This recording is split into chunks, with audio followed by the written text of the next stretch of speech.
मस्तपैकी भात बनवला, वरण भात तेवढा फस्त केला बासमती तांदळाचा. हा वरून बघतोय, म्हणजे कसली उपाशी राहती. साधू संत सांगतात तेच खरे म्हटला.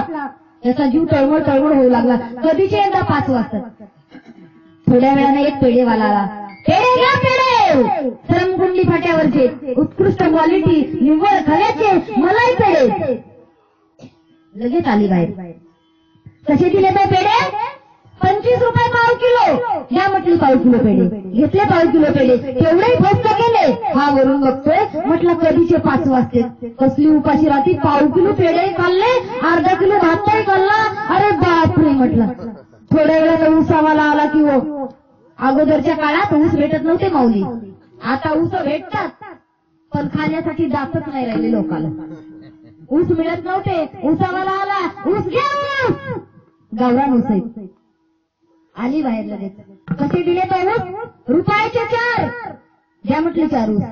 4 ऊस घेतले, तेवढे फक्त गेले. हा वरून बघतोय, 4:45 वाजले. चहा केला, उत्तम क्वालिटीचा रायल म्हशीच्या दुधाचा घट्ट चांगला घेतला. हा बघतोय 5 वाजले. शाल घेतली, अंगावर पांघरली आणि बाहेर ओट्यावरून बसली. पती परमेश्वर आले मागच्या दारावाटनं समोर. आल्याच्या नंतर पतीला पाहिल्याबरोबर लगेच, तुम्ही थोडं लवकर येत जाओ, मला फार भूक लागते. काय झालं? कशी होती कोर्टातली मात? म्हणलं अर्धा किलो तांदळाचा भात. काय लावले नाही आज? म्हणजे उगाच उगाच आडे वेडे.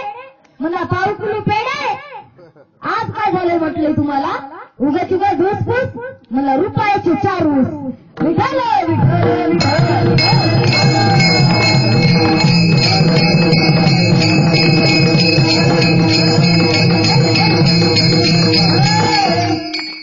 म्हणून कोणी कोणाचं नाही, मायबापांना. पत्नी कोणाची नाही, कोणी कोणाचं नाही, फक्त भगवंत आपला आहे. भगवंताला आपल्याशी धरा. या संसारामध्ये काही नाही. संसार थोडा बाजूला ठेवा आणि परमार्थ साधना करा. हे अभंगाच्या दुसरे चरण.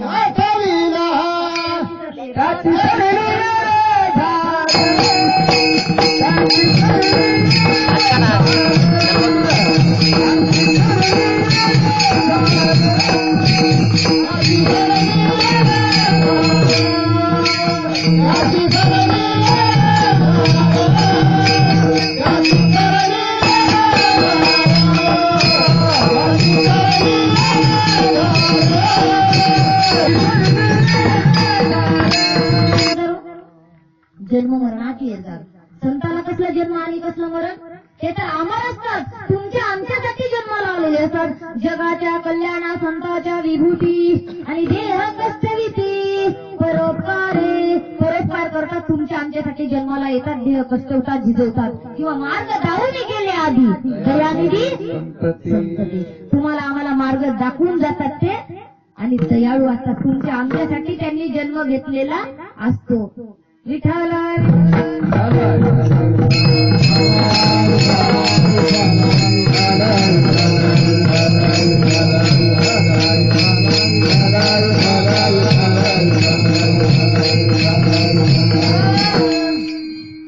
तुमच्या इथं कीर्तन करून पाणीच मागावं लागलं.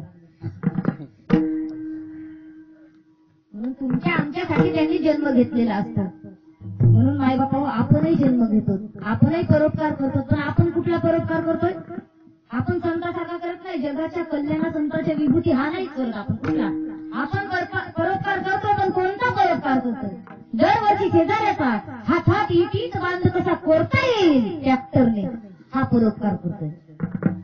मला एक सांगायचं, का अंतकरण दुखवता शेजाऱ्याचं?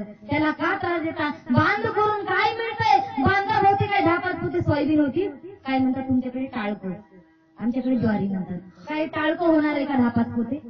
काहीच नाही, फक्त गवतच येत आहे. पण का अंतकरण दुखवताय? काही बरोबर येत नाही माय बाबा. हो किती करशील रे संसार नरदेव मातीला जाणार.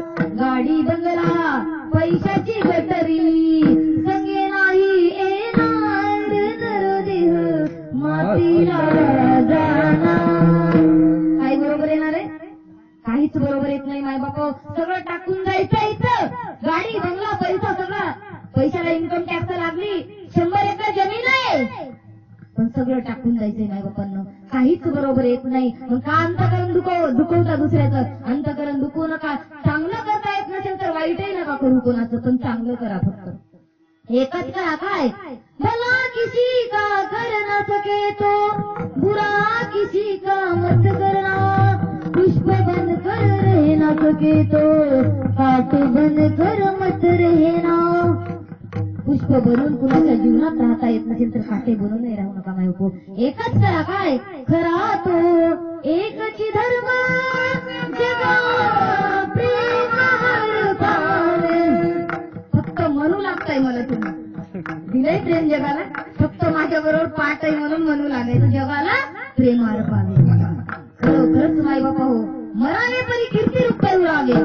काही नाही लोकांना नाव घ्यावं, फक्त काहीच बरोबर येत नाही. का कोणाला कमवायचंय? मुलं बाळ म्हणणार आहेत माझ्या बापाने एवढं कमवलंय, बांधा करू करू कमवलंय, चोऱ्या केल्या असं म्हणणार आहे?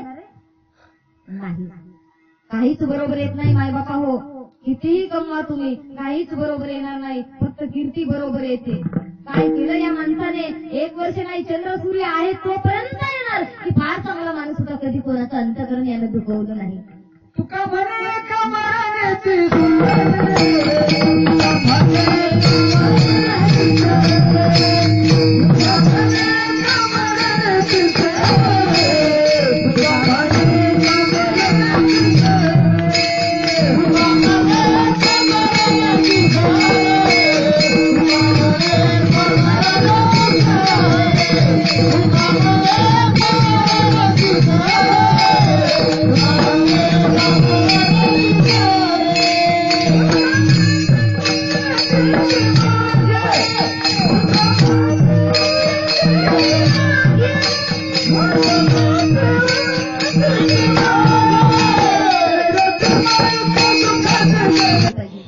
पैशाने काही नाही माणसं हो मायबापांनो. पैशाने फक्त माणसाला किंमत मिळते. तुम्हाला सांगते कुठपर्यंत? जोपर्यंत आपण कमवतोय, चांगले तरुण आहेत, नोकरी पैशाच्या गटरी महिन्याला आणून देतोय, तोपर्यंत चांगले सर्व लोक प्रेम करतात. जोवरी चळण गा तोवरी मन की माझा, मानिती लहान थोर देह सुखाची आकाजा, इंद्रिय मावळाले आला बाबूल राजा. चळण म्हणजे पैसा. जोपर्यंत पैसा कमवतोय तोपर्यंत माझा माझा माझा, मानिती लहान थोर देह सुखाची आकाजा. लहान बालक असेल तरी बाबा आले का? त्याला माहितीये बाबा खाऊचा पुडा घेऊन येतात, सगळं जण मान देतात. कुठपर्यंत? इंद्रिय मावळले आला बागूला. एकदा शरीर शीन झालं, थकलं, इंद्रिय साथ देत नाहीत, त्यावेळेस काय म्हणतात? बागूला झालाय का? आणि त्यानंच कमवलेलं असते. सुनबाई बाळाला कडेवर घेते आणि सांगते, हे बघ रडू नको, त्या कोपऱ्यात कोण आहे? बागूला आज आलेला आहे का? त्यानंच कमवलेलं होतं सगळं. गाडी, बंगला, पैशाला इन्कम टॅक्स लागली, 100 एकर जमीन कमवली, त्यानंच कमवली. पण त्याला सुद्धा घरात राहण्याचा अधिकार नसतो.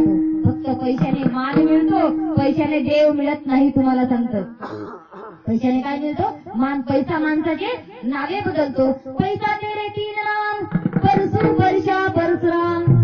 पैसा फक्त माणसाचे नावे बदलतो. काहीच पैसा नसेल, लोक काय म्हणतात? परशा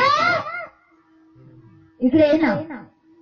थोडा पैसा असेल, परसू म्हणतात. आणि गडगंज श्रीमंती असेल तर परशुराम सेठ या ना, चहा कॉफी थंड वगैरे काय घ्यायचंय का? पैशामुळे एकच नाव असतं. पैशामुळे पैसा माणसाचे नावे बदलतो. परवा मी हेच सांगत होते, पैसा तेरे 3 नाम, परसू परशा परशुराम. आता परशा म्हटलं की लोक म्हणजे आरची आली, त्याला येडच वागलं सैराट. काय सांगायचं? ते कशाला मरायला येईल? म्हणून मायबाप, पैसा माणसाचे फक्त नावे बदलतो. म्हणून एकच करा, भगवंताची भक्ती करा. पैशाने काही मिळत नाही. तुम्ही म्हणाल की मी करोडो रुपये आहेत आणि भगवंताच्या चरणावर ठेवील आणि भगवंताला आणेल, 1 लाख रुपये ठेवील, येईल का भगवंत? नाही. तो काय बाजारचा भाजीपाला आहे का? त्याच्यासाठी भक्तीच करावी लागेल. पैशाने देव मिळत नाही, तो बाजारचा भाजीपाला नाही. म्हणून तुकडोजी महाराजांनी एक ठिकाणी म्हटलेलं आहे, मनी नाही भाव